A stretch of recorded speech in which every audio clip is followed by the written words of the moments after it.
SGC here, and today's movie review is The Great Passage, a 2013 Japanese film directed by Yuya Ishii and starring Ryuhei Matsuda as a dictionary editor. And this film is a Shochiku version of bestseller. So, I mean, this film has been selected as Japanese entry for the best foreign language film at the 86 Academy Awards, and I would say it was enjoyable. So it's all Japanese cast, and I don't really know them. I don't know anybody except maybe Joe Odagiri, who's been most things that I've been watching. You know him from let's see, My Way. He was in that Korean China thing. He was in Mushishi as Ginko, if you know. That was awesome. And yeah, and then there was Aoi Miyazaki, and I don't think I've seen anything that she's in before. Just looking at the computer of all knowledge. She was in Nana, if you know it, and she was in Eureka. I think I've seen anything. No, I haven't seen anything in it.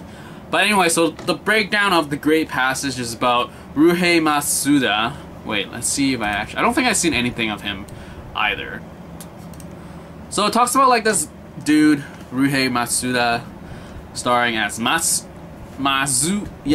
Majima, who's a quirky, kind of weird, doesn't really like to talk kind of guy, and he gets transferred to the dictionary department, and he's an editor, and then the editor supervisor's like, we gotta make a new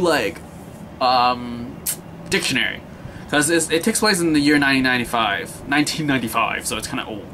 So they're trying to make dictionaries, and it's kind of interesting to see Japan's first introduction to cell phones, and then it's kind of crazy. It's a cultural slice of life sort of thing. It actually is a cultural slice of life of Japan back in the 90s, so that's kind of cool. And then there's Joe Odagiri, who plays his his co-worker, and he's super hip and flashy and oh, attract all the girls sort of thing. And then there's this dynamic of just the main character Majima, who's just oh, I'd rather stick with work, you go chill with the girls sort of thing. And then Odagiri is no man, you gotta come out, and he tries to befriend him and everything. And then Miyazaki, oh my goodness, so many Japanese names, is the love interest of Ryuhei Matsuda's character. And it's an interesting concept where they, they live in the same place and they get to know each other, and things happen. So, what did I like about this film? I would say there's a lot of it's very, I don't know how technical this is, but I appreciate how a dictionary became to be. I was man, that's a lot of work. And then there was screw ups, and they were oh, we gotta watch everything over again. Whoa, there was a lot of rewrites, revisions, and it's just thank you all those people that made a dictionary. Thank you very much. Thanks. There's a lot of subtlety in this movie too. There's some scenes where it's you can have blatantly showed a scene to introduce the context, but there's you wouldn't see the scene, but you would see the aftermath, and I was sort of appreciated that. And it's just, I don't know, I enjoyed it. As a Japanese film, usually these kind of Japanese films are kind of draggy, but I would say I enjoyed the 2 hours. The character dynamics were fun to play around, and then the passage of time, even though it's a 95 film, it progresses in time, so that was pretty awesome to watch. And just to see the growth of each character was pretty awesome. And I think it was executed very well in the sense where you really got to know the life of a dictionary editor. Throughout the film, there would be different people coming in doing different tasks, and then yet you would see Majime, played by Ryuhei Matsuda, and it's really awesome just to see how he contrasts with everybody else. And yeah, so I think it was really demanding for the dictionary editor. It was more focused on that than rather the life of the main characters.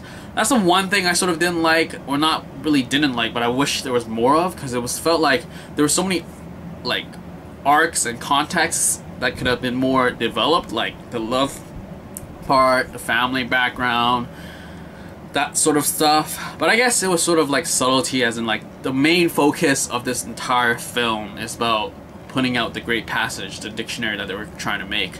And it was like everything is sort of like sidelined. We get introduced, we see a bit of it, and that's it, sort of thing.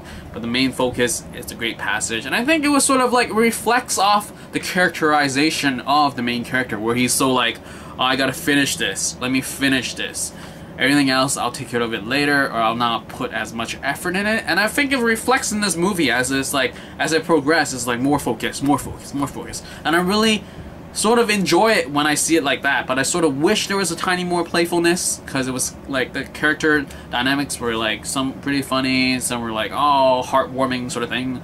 But yeah, I really enjoyed this Great Passage. I would totally recommend it if you can catch it. It's like, it just really is a cultural slice of life back in the 90s of Japan. Not big, but it's sort of like, what do people do back then, sort of thing. And then sort of like a newfound appreciation of how dictionaries even became to be. Like, you know, dictionaries are still being created today. So, despite the fact of technology and everything, like, there's still printed dictionaries. And I would say that I just want to thank you, dictionary creators, even back in before internet world. It's like, how do you guys do it? Don't know, but you did it. So thanks. So yeah, that's the biggest thing I got out of this film. So yeah, that's pretty much it for this movie review for The Great Passage. I'm not going to try to pronounce it in Japanese, but yeah, look it up, and yeah, movie review, The Great Passage. See ya.